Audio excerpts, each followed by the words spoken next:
Numéro 32. Winnie et Jean-Christophe. Alors, j'ai quasiment chialé devant ce film parce que je suis une tapette en fait, tout simplement. Et qu'il y a pas mal d'émotions qui sont circulées dans ce film. Le problème dans ce film, c'est le manque de couleurs. Ok, Jean-Christophe est plus dans la forêt des rêves bleus et c'est pour ça que tout est un petit peu dépressif, mais même quand il y est, ça ne marche pas en fait. Niveau des couleurs, ça ne marche pas. Tigrou est passé du orange au beige, mais vraiment un tigre beige, jamais vous imaginez ça, c'est laid. Et vraiment, je pense que surtout pour un film Disney, ils auraient pu faire carrément mieux. Donc je suis un tout petit peu déçu pour ce que, enfin, en plus Winnie l'ourson, enfin, c'est un truc que j'ai toujours bien aimé quand j'étais tout petit. Et enfin ça fait des années qu'on n'entend plus parler et là ils font un film et vraiment c'est pas ouf quoi. Donc du coup je conseille à peine de regarder ce film en fait, pas super intéressant. Si vous voulez pas vous gâcher l'image de Winnie l'ourson, ne regardez pas ce film. Numéro 8 c'est... Ah bah oui il fallait que j'en parle, Jurassic World 2. J'ai pas surkiffé Jurassic Park 1, j'ai bien aimé mais sans plus. J'ai pas vu le 2 parce que ça me fait chier, j'ai vu le 3 quelques fois mais les Raptors ça va bien 2 minutes. Jurassic World j'avais adoré. Jurassic World 2, j'ai un tout petit peu moins adoré, mais c'est bien quoi. L'Indoraptor, d'accord, c'est un peu con. C'est un peu con de encore faire un nouveau dinosaure à partir de l'Indominus et puis de Blue, je crois. Enfin, non, c'est pas super, super intelligent, je trouve. Et puis il y a des scènes qui sont vraiment pas cohérentes. Je vais prendre comme exemple la scène où les personnages principaux se cachent derrière un pupitre avec un crâne de Triceratops et que genre l'Indoraptor il passe autour et il les voit pas, il les calme comme ça, il fait... Genre il les voit pas, alors que tout au début du film on nous a dit qu'il pouvait sentir quelqu'un à des kilomètres. Et genre là juste faire le tour sur 1 mètre carré il n'y arrive pas, un peu décevant. Un peu cliché, un peu banal, mais c'est un film que j'ai bien aimé voir en tout cas. Et en plus je l'ai vu 2 fois et ça m'a pas saoulé. Et aussi c'est un film qui annonce une suite excellente.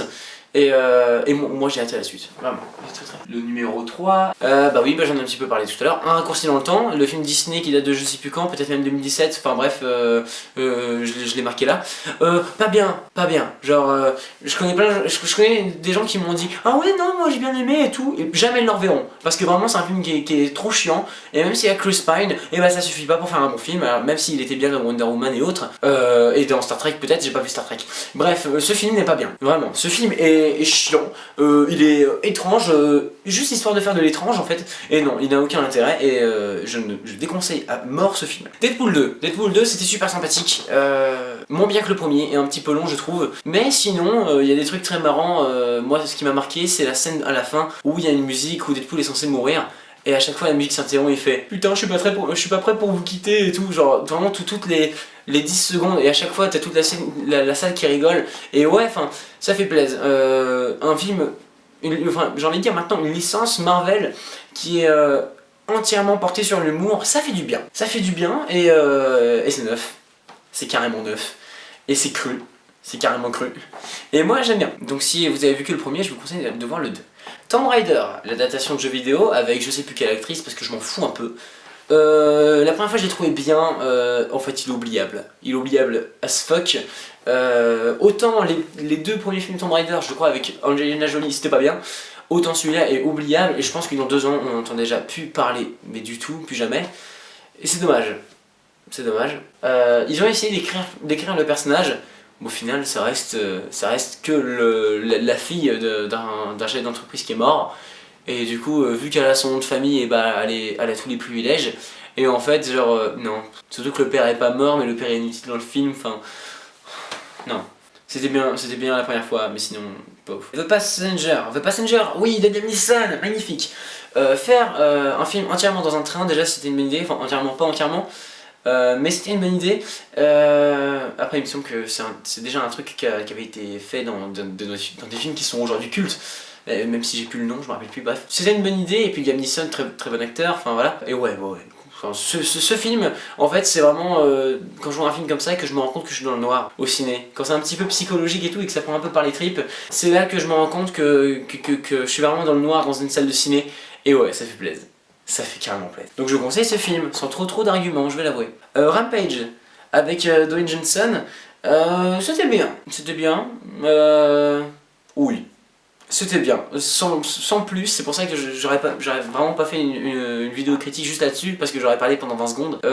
C'est un film qui est intéressant, qui est agréable, qui est drôle, et visuellement quand on voit du pâté, avec 3 gros monstres géants, c'est chouette. C'est chouette, et si vous aimez les monstres géants, si vous aimez Godzilla par exemple, ou Pacific Rim, si vous aimez ce genre de film, je pense que vous pourrez aimer Rampage. Et si vous aimez John Johnson, en plus de ça, vous allez adorer ce film. Le film d'après auquel je vous parlais, c'est Pacific Rim Uprising. Alors, ce qu'il faut savoir, c'est que Pacific Rim, c'est un film génial. J'en fais les frais de manière financière.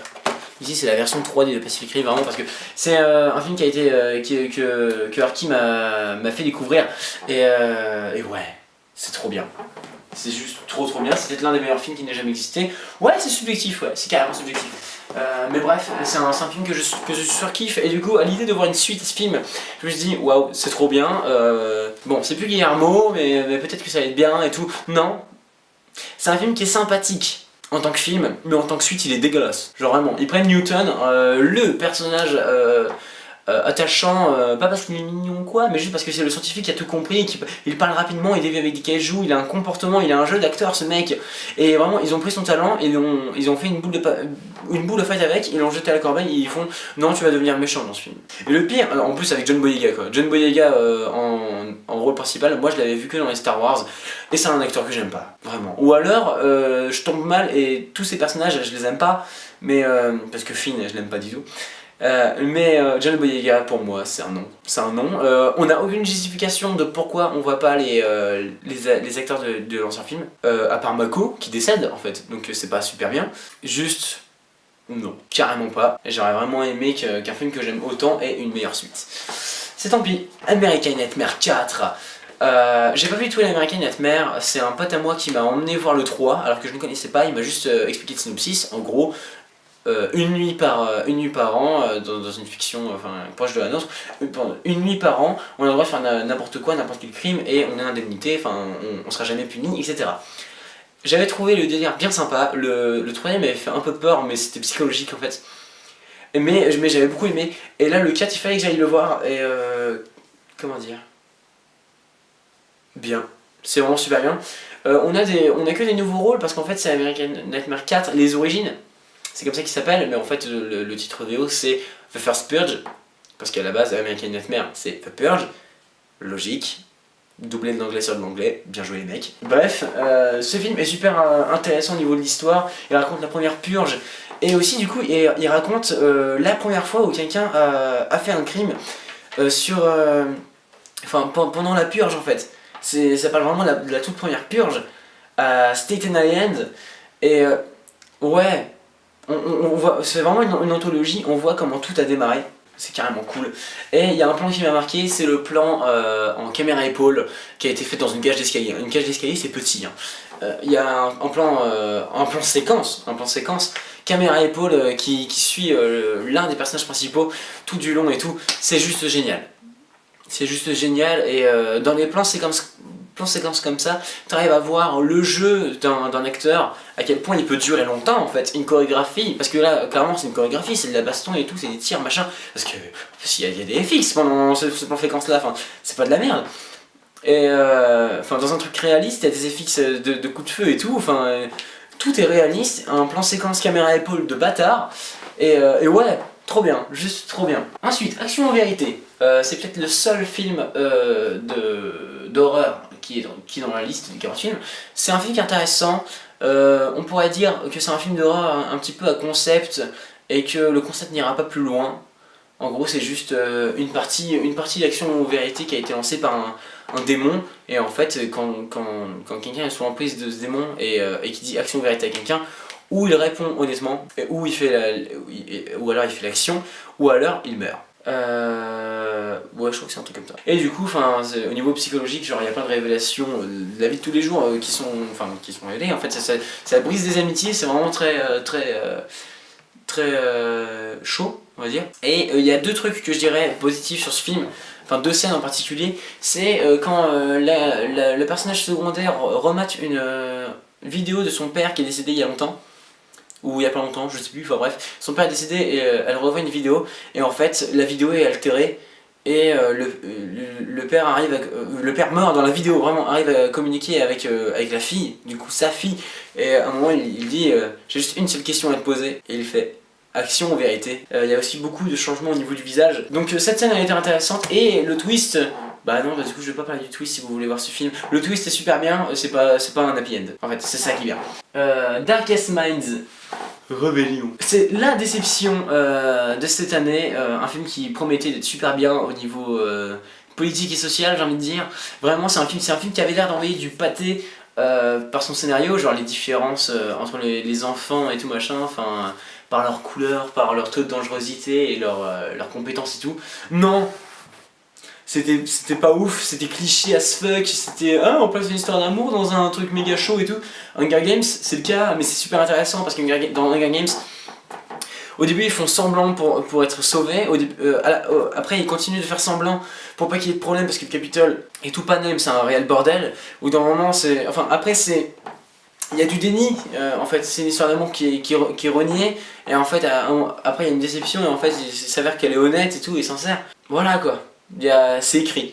Là, c'est juste placer une histoire d'amour, c'est du fanservice, mais en fait, ça ne rend service à personne. Voilà, ça devrait être une citation du cinéma. Le fanservice qui rend service à personne. Vraiment, c'est tentative de merde, et vraiment, ce film est pas bon. Pas bon du tout. Et pourtant, il y a 3 romans, donc peut-être qu'ils vont nous faire les 3. Non, faut pas le faire. Bref. Gaston Lagaffe. Il y a très peu de films français dans cette liste. Il y en a 2 sur 40. Ça fait 4%. Non, ça fait 5%.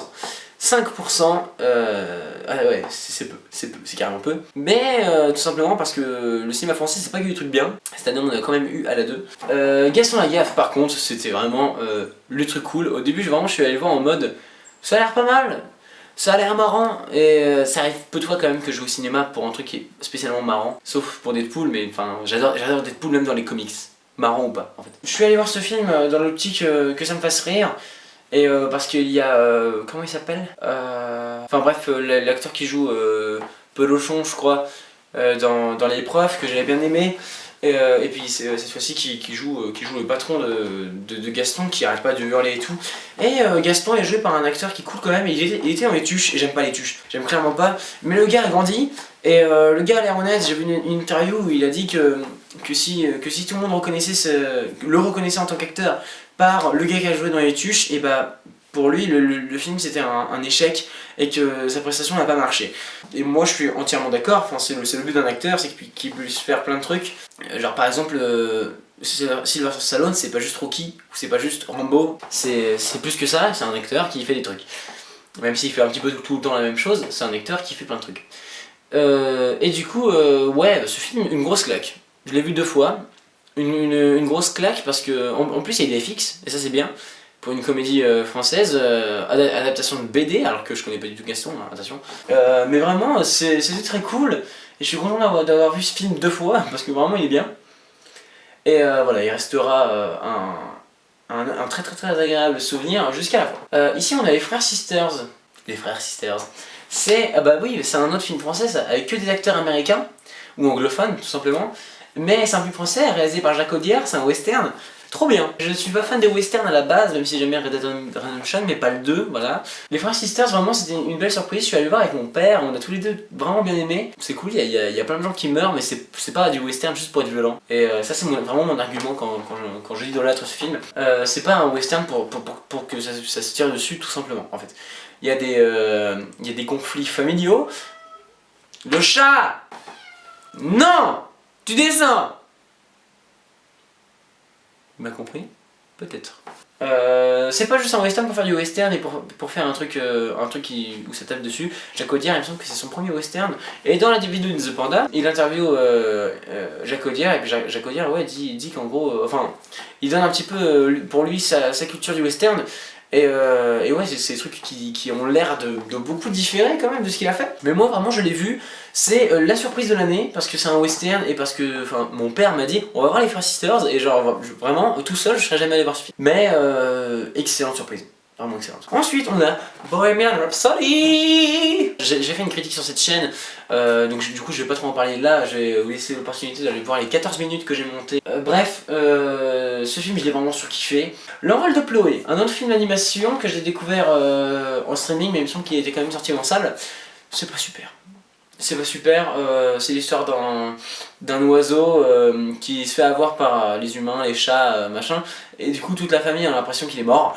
alors que non, du coup, eux ils partent migrer, et lui il est laissé tout seul, donc en théorie c'est un petit qui devrait mourir, mais en fait il rencontre un autre oiseau qui est plus vieux, qui a un accent dégueulasse, qui va l'aider, machin, bidule.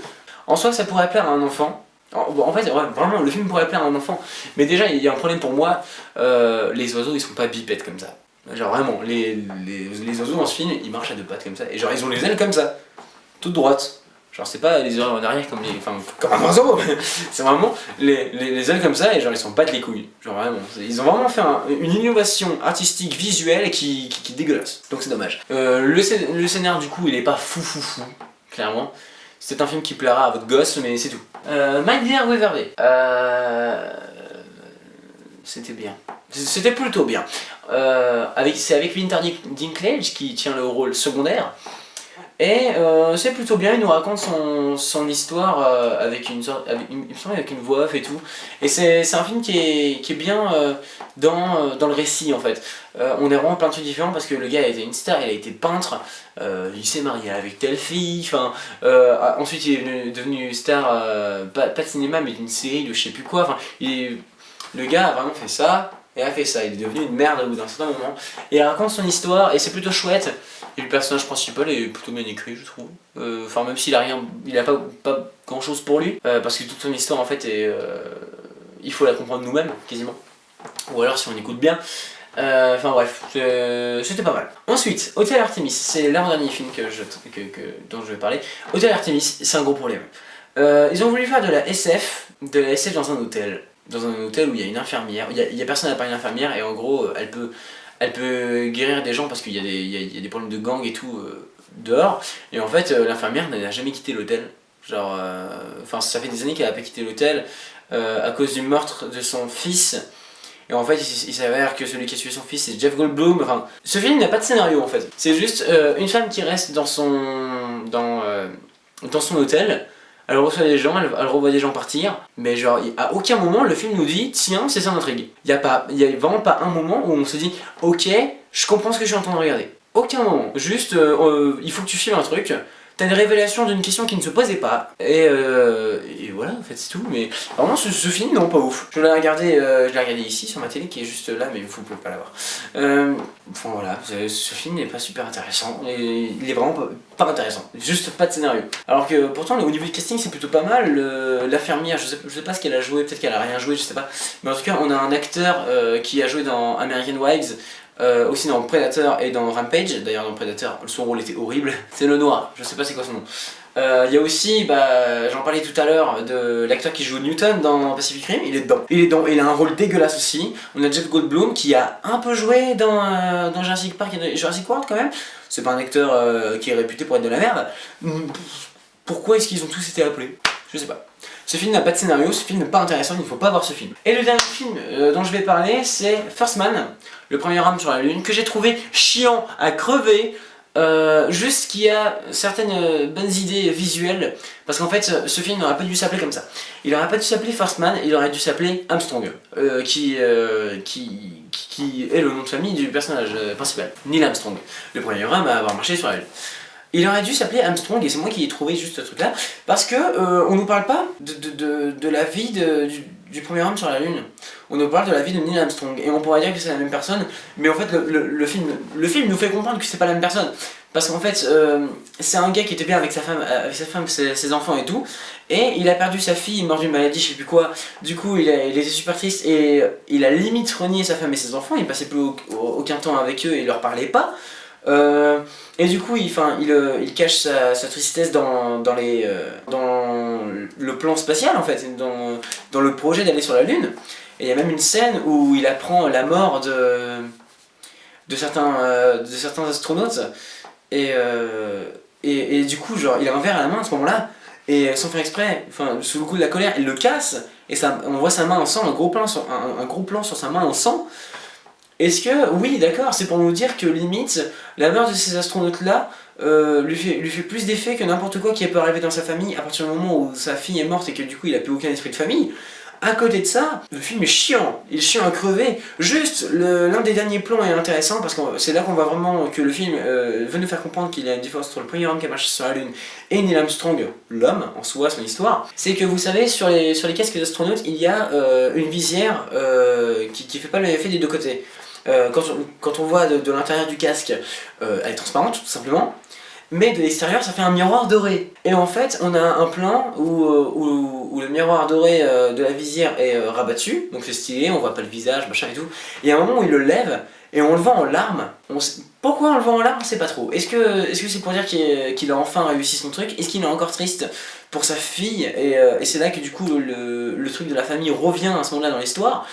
Je sais pas trop, mais c'est un film qui était... Enfin, c'est un plan qui a été très intelligent, selon moi, pour vraiment décrire que le premier homme qui a marché sur la Lune et Neil Armstrong, ils sont différents. Ce n'est pas la même personne. Et du coup, on a ce plan où il lève, il est en larmes et tout, et au moment il le rabaisse. Et c'est tout. Et je crois que le film s'arrête là-dessus. Et voilà, en fait, c'est pour dire... couper. Voilà, c'est pour dire, voilà la fin de l'intérêt de la vie de Neil Armstrong, en fait. Et elle s'arrête précisément quand il marche sur la Lune. Donc peut-être que c'est pour ça aussi qu'on a appelé ce film comme ça, mais si on avait appelé ça Neil Armstrong, ou juste Armstrong, genre il y avait large moyen de faire un truc cohérent juste avec ce type de film là. Sinon c'est chiant. C'est chiant bref.